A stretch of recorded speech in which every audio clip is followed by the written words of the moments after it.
Om Namo Bhagavate Vasudevaya. Om Namo Bhagavate Vasudevaya. Om Namo Bhagavate Vasudevaya. Narayana Namaskrityam Naram Chaiva Narottamam Devim Saraswatim Vyasam Tato Jayo Mudiraya Nashtaprayesh Avatreshu Bhagavate Sevaya Bhagavati Uttama Shloke Bhakti Bhavati Nishtaki Mukam Karti Vachalam Kumbham Langayate Grim यत्कृपातमहं वन्दे श्रीगुरुं दिनतारिणं परमानन्दमाधवं श्रीचैतन्य ईश्वरं तत्सत् नमोऽयं विष्णुपादाय कृष्णप्रेष्ठाय भूतले श्रीमते भक्तिचारु स्वामिनिति नामिने स्निग्धचेतसु प्रणीत वाग्मिनां चरसापुतं प्रभुपादगतो प्राणं नमोऽयं विष्णुपादाय कृष्णप्रेष्ठाय भूतले श्रीमते भक्तिवेदान्त स्वामिनिति नामिने नमस्ते सरस्वते देवे भगवानी प्रचारिणे निर्विशेष शून्यवादी पाश्चात्य देश तारिणे मुखम करोति वाचालं पुंसायते यत्कृपातमहं वन्दे श्रीगुरुं दिनतारिणं परमानंद माधवं चैतन्य ईश्वरं तत्सत् हरे Krishna welcome to our Nityam Bhagavata Sevaya everyday Srimad Bhagavatam reading class. So, uh, nowadays we are continuing Srimad Bhagavatam. Uh, Day before some day we were unable to continue Srimad Bhagavatam due to some service in the temple, but we are now continuing Srimad Bhagavatam. So we are reading fourth canto, 11th chapter, right? Uh, Swayambhu Manu advises Dhruva Maharaj to stop fighting. So from slok number 30, we are reading. Read. So you can see in the screen, fourth canto, 11th chapter, slok number 30. Recites the slok. त्वं प्रत्यक् आत्मनि तदा भगवती अनंता आनंदमात्रा उपपन्या समस्त शक्तो भक्तिं विधया परमं सनकैर्विद्या ग्रंथिं विवेत्या शशि ममहं इति प्ररूढम्.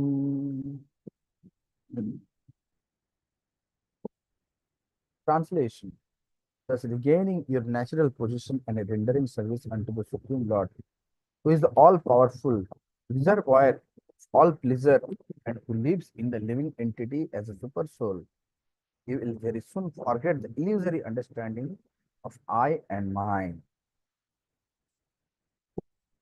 But Dhruva Maharaj was already a liberated person because at the age of 5 years he had seen the Supreme Personality of Godhead. Even though liberated, he was for the time being afflicted by the illusion of Maya, thinking himself the brother of Uttama in the bodily concept of life. The whole material world is working on the basis of I and mine. This is the root of attraction to the material world. If one is attracted by this root of illusory conceptions, I and mine, will have to remain within this material world in different exalted or nasty positions.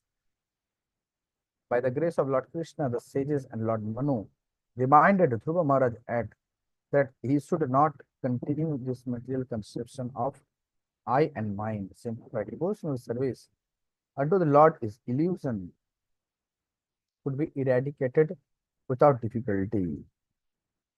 Slok 31. Samyacharo sambhadram te pratipam shreyasam param sutena bhuyasa rajan agadena yathamayam. Translation: my dear king, just consider what I have said to you, which will act as medicinal treatment upon disease. Control your anger, for anger is the foremost enemy of the path of spiritual realization. I wish all good fortune for you. Follow my instructions.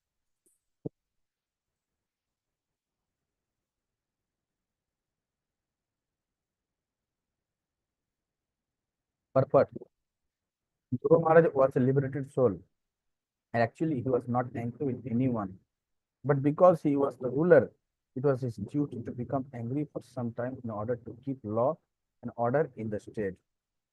His brother Uttama was without fault, yet he was killed by one of the Yaksas.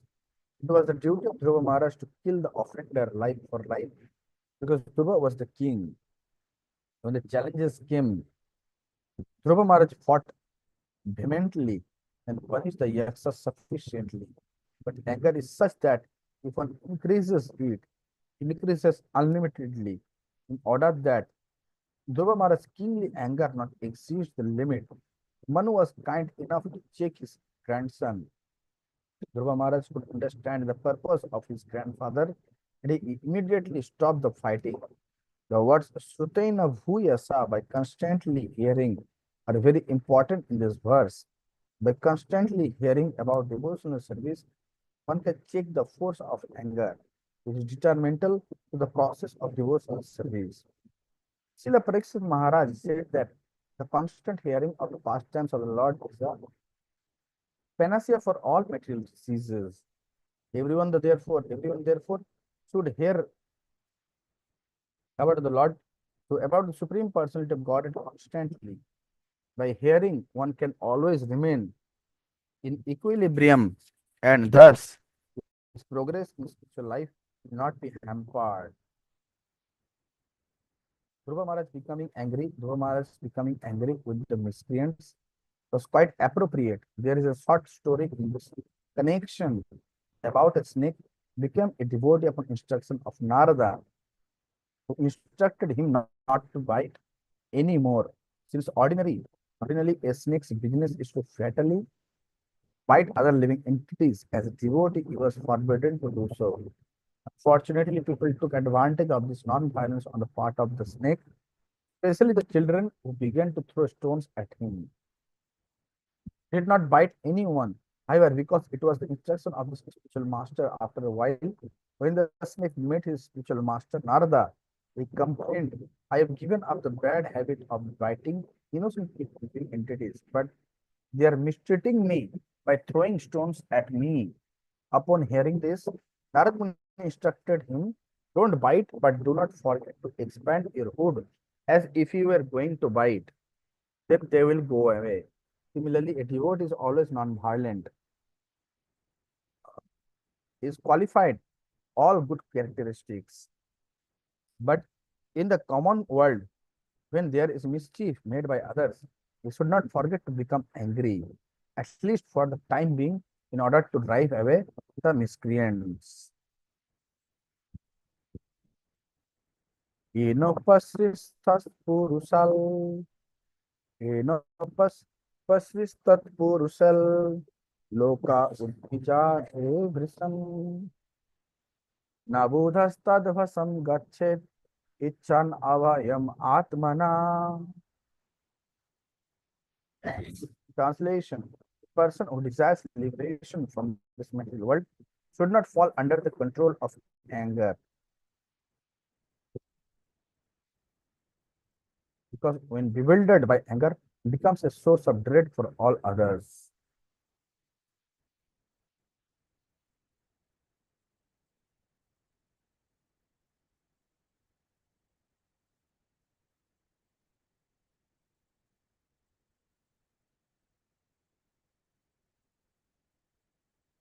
Purport: a devotee or saintly person should not be dreadful to others, nor should anyone be a source of dread to him. If one treats others with non-enmity, then no one will become his enemy. There is the example, however, of Jesus Christ, who had enemies and they crucified him. The demoniac are always present and they find fault even in saintly persons. But a saintly person never angry becomes angry, even if there is very great provocation.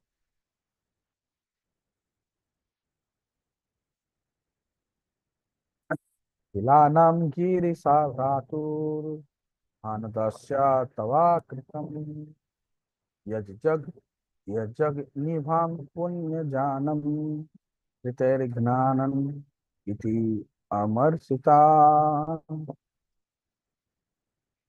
Translation, my dear Dhruva, you thought that the Yakshas killed your brother, and therefore you have killed great numbers of them. By this action, you have agitated the mind of Lord Shiva's brother Kuvera, who is the treasurer of demigods. Demigods, it's not that your actions have been very disrespectful to Kuvera and Lord Shiva. But Lord Manu stated that Dhruva Maharaj had been offensive to Lord Shiva and his brother Kuvera because the excess belonged to Kuvera's family. They were not ordinary persons as far as such. They have been described as Punya Janam, pious men. Somehow or other, the mind of Kura had been agitated, and Dhruva Maharaj was advised to pacify him.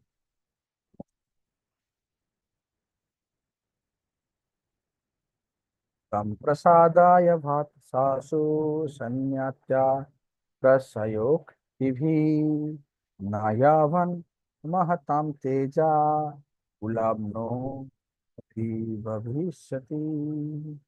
Translation, for this reason, my son, you should immediately pacify Kubera with gentle words and prayers, and thus is what may not affect our purport in our common dealings. We should maintain friendship with everyone and certainly with such exalted demigods as Kubera. Our behavior should be such that no one should become angry and thereby commit a wrong to individuals, families, or society. Text 35. एवं स्वयंभुवा पुत्रम् अनुशस्यामनुध्रुवम् वेनभिवन्दिता साकं ऋषिभिः स्वपुरं ययो. Translation, thus Swayambhuva Manu, after giving instruction to Dhruva Maharaj, his grandson, received respectful obeisances from him. Then Lord Manu and the great sages went back to their respective homes.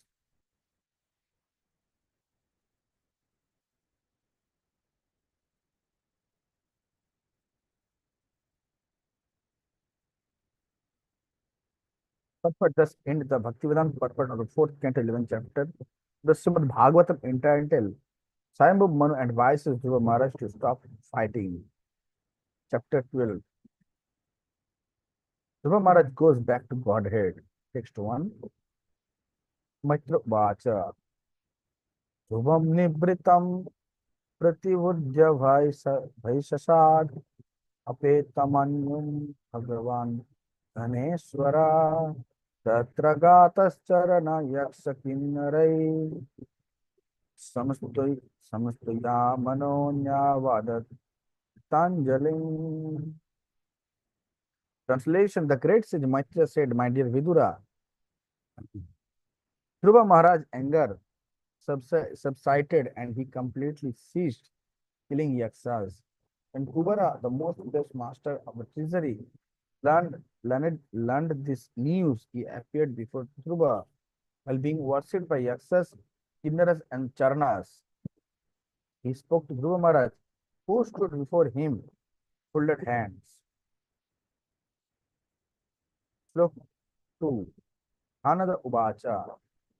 Voho Kshatriya Dayada Paritushto Naga Yatvam Pitamaha Teshad Vairam Dustaya Jam Atyaja. Translation, the master of the treasury, Kuvera, said, O sinless son of a Kshatriya, I am very glad to know that under the instruction of your grandfather, you have given up your enmity. Although it is very difficult to avoid, I am very pleased with you.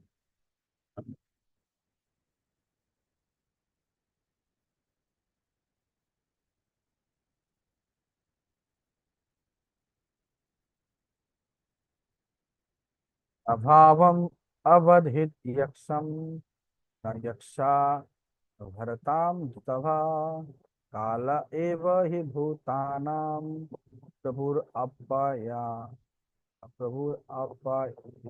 bhavayo. Translation, actually you have not killed the yaksas, or nor have they killed your brother, for the ultimate cause of the generation and accretion is the eternal time. feature of the Supreme Lord. But when the master of the treasury addressed him as sinless, Dhruva Maharaj, considering himself responsible for killing so many Yakshas, might have thought himself otherwise. Kubera, however, assured him that actually he had not killed any of the Yakshas. Therefore, he was not at all sinful. He did his study, he did his duty as a king, as it is ordered by the laws of nature. Nor should you think that your brother was killed by the Yakshas, said Yokubera. He died or was killed in due course of time by the laws of nature. Eternal time of the features of the Lord is ultimately responsible for annihilation and generation. You are not responsible for such actions. Text 4. Aham tam iti apar apartatir agyanat purusha shahi स्वप्नी भय स्वप्नी भवति अतत् अन्यात् यया बंध विप्रयाययो.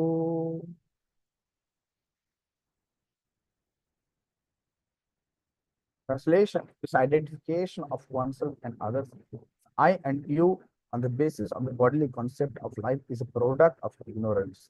This bodily concept is the cause of repeated birth and death, and it makes us go on continuously in material existence. But the conception of I and Aham Tvam as separate from each other is due to our forgetfulness of our eternal relationship with the Supreme Personality of Godhead. Supreme Person Krishna is the central point, and all of us are his parts and parcels, just as hands and legs are parts and parcels of the whole body. When we actually come to this understanding of being eternally related to the Supreme Personality of Godhead, this distinction, which is based on the bodily concept of life, cannot exist. The same example can be cited herewith. The hand is the hand and the leg is the leg. But when the both of them engage in the service of the whole body, there is no such distinction as the hands and legs.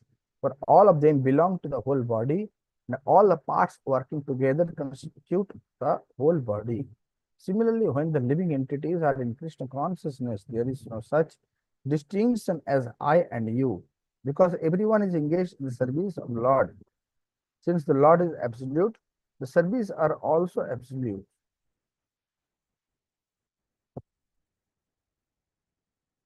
Even though the hand is working one way and the leg is working in another way, since the purpose is the Supreme Personality Godhead, they are all one. This is not to be confused with the statement by the Mayavadi philosopher that everything is one. Real knowledge is that hand is hand, leg is leg, body is body, and yet all together they are one. As soon as the living entity thinks that is independent, its constitutional material existence begins. The conceptions of independent existence is therefore like a dream. One has to be in Krishna consciousness, his original position, then he can be freed from material bondage.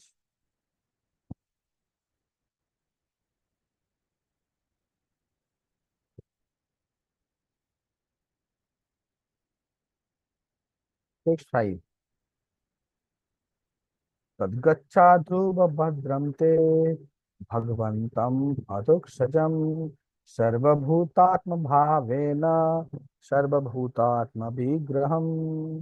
Translation, my dear Dhruva, come forward. May the Lord always grace you with good fortune. The Supreme Personality of Godhead, who is beyond our sensory perception, is the supersoul of all living entities, and thus all entities are one without distinction. Therefore, begin rendering service unto the transcendental form of the Lord, who is the ultimate shelter of all living entities.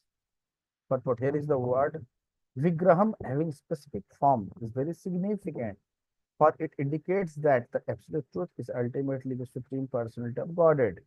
That is explained in the Brahma Samhita.